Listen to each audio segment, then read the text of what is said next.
After the death of Augustus, Rome believed it had reached the height of its power.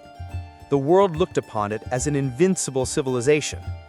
But beneath the marble glow and the illusion of peace, power had already begun to rot in silence. The throne passed to Tiberius, a disciplined, distant general, a man who never desired the crown. He ruled with order and suspicion. The Senate obeyed him out of fear. The people barely knew his face. Weary of the burden of rule, he withdrew to Capri, an island fortress of guards, spies, and whispers.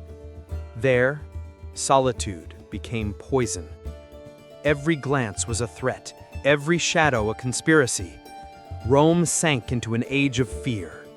And when Tiberius finally died, the city sighed with relief.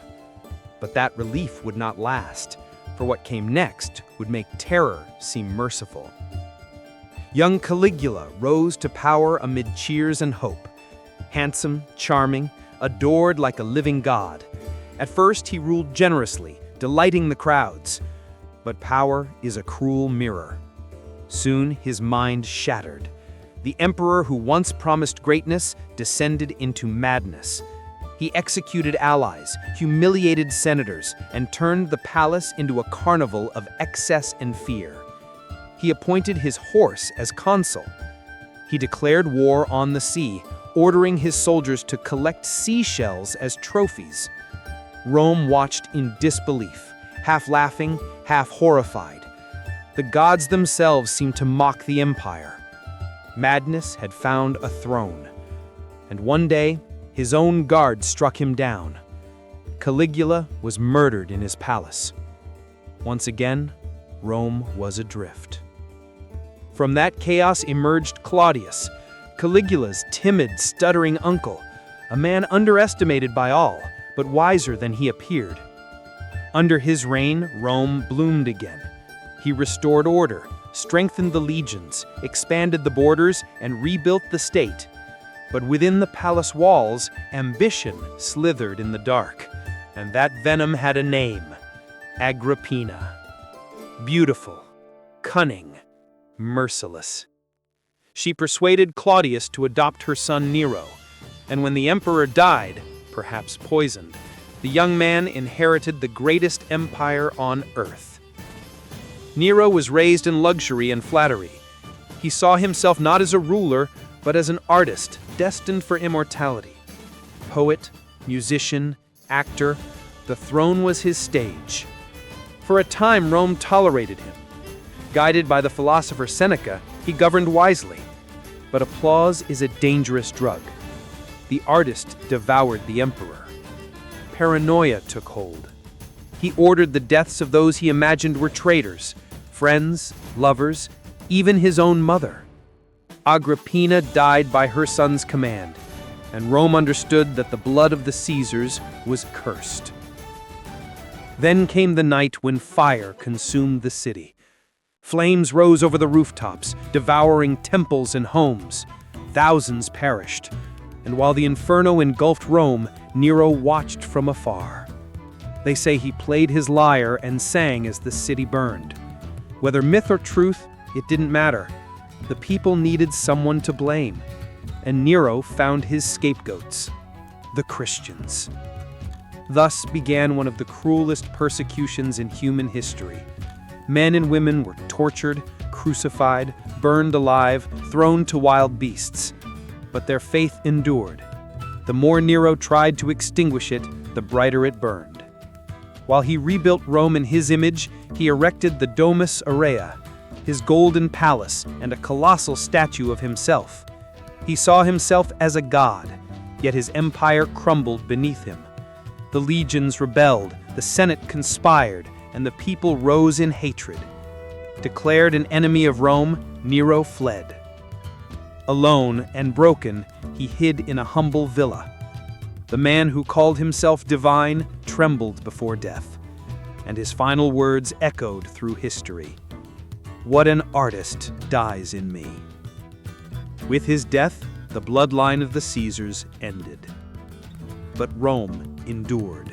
The empire fell into chaos. 4 men fought for the throne in a single year: Galba, Otho, Vitellius, names erased by the dust of time.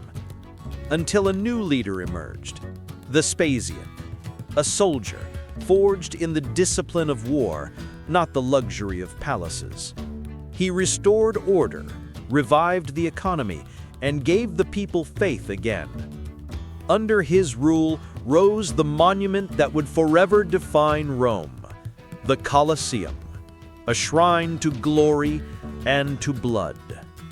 When he died, his son Titus took the throne, a noble and righteous man, beloved by all, but not even the virtuous escape fate.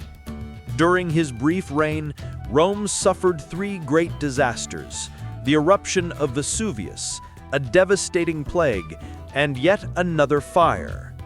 Through it all, Titus stood by his people. He died young, leaving behind the last breath of compassion Rome would ever know. Then came his brother, Domitian. Cold, paranoid, cruel. He saw enemies in every corner and shadows in every heart. He ruled through fear, surrounding himself with spies and suspicion. And yet, the empire flourished. Gold flowed, borders expanded, temples gleamed. Rome looked eternal, but inside, decay was spreading. Domitian dreamed of being a new Augustus, but like all tyrants, he met the same fate, betrayed by his own men. With his death, the Flavian dynasty came to an end. Rome had survived geniuses, monsters, gods, and madmen. And still, she believed herself eternal. But time is an enemy no empire can defeat. As the golden light bathed the marble, the echoes of the gods still whispered through the columns.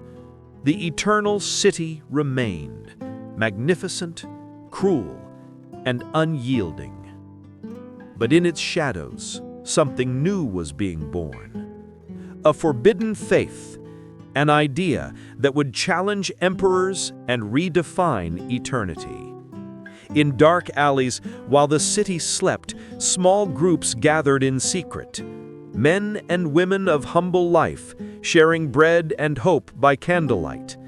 They sought no power, no wealth, only meaning.